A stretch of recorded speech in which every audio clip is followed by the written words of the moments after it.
নমস্কার, আমার নতুন আরও একটি ভিডিওতে তোমাদের সকলকে স্বাগত জানাই।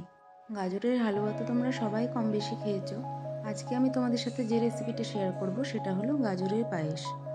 এটা বানানো যতটা সহজ, এটা খেতে কিন্তু ততটাই খুব সুন্দর হয়। তাহলে চলো চটপট রেসিপিটা দেখে নেওয়া যাক। গাজরের পায়েস বানানোর জন্য এখানে আমি 8-10টা মতো গাজর নিয়েছি। এবারে এগুলোর ছাল ছুলে নিয়ে এগুলোকে র্যাশারে কুড়ে নেব।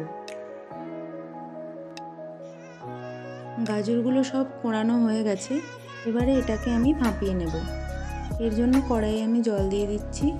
এরপরে কোড়ানো গাজরগুলো এর মধ্যে দিয়ে দেব।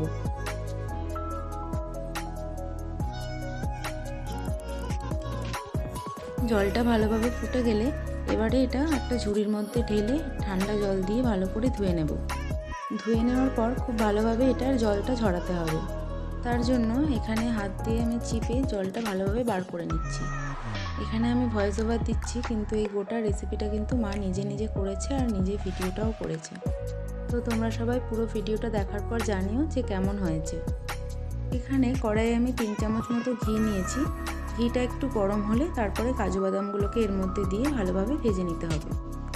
একটু লালচে করে কাজু বাদামগুলোকে ভেজে নেব।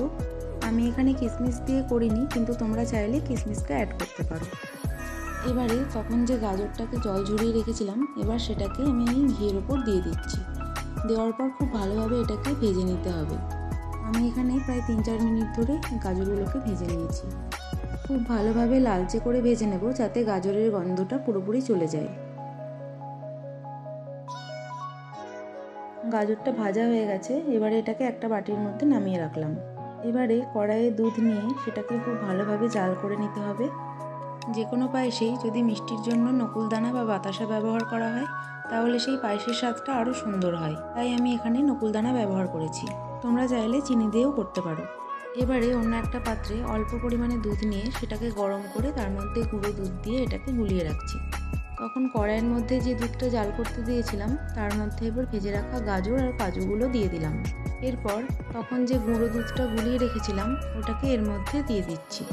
এবারে সবটা খুব ভালোভাবে নাড়াচাড়া করে নেব। এবার আমি এর মধ্যে 1 চিমটি পরিমাণে লবণ দিয়ে দেবো, এর স্বাদটা ব্যালেন্স করার জন্য। এবারে এটাকে আরও কিছুক্ষণ ধরে ভালো করে ফুটিয়ে নেব। বেশ অনেকক্ষণ ধরে ভালোভাবে ফুটিয়ে নেওয়ার পর শেষে নামানোর আগে অল্প করে এলাচ গুঁড়ো ছড়িয়ে নামিয়ে নেব। তোমরা গাজরের হালুয়া তো খেয়েছোই, কিন্তু এইভাবে একবার গাজরের পায়েস বাড়িতে বানিয়ে দেখো। আশা করি তোমাদেরও ভীষণ ভালো লাগবে। আমার আজকের এই রেসিপিটা তোমাদের কেমন লাগলো সেটা আমাকে কমেন্টে অবশ্যই জানিও। আর যদি ভালো লেগে থাকে তাহলে একটা লাইক আর শেয়ার করে দিও। তোমরা যদি এইরকম আরও নতুন নতুন রেসিপি দেখতে চাও তাহলে আমার চ্যানেলটিকে অবশ্যই সাবস্ক্রাইব করে দিও। আজকের মতো এটুকুই। সকলে ভালো থেকো, সুস্থ থেকো। দেখা হচ্ছে পরের কোনো ভিডিওতে।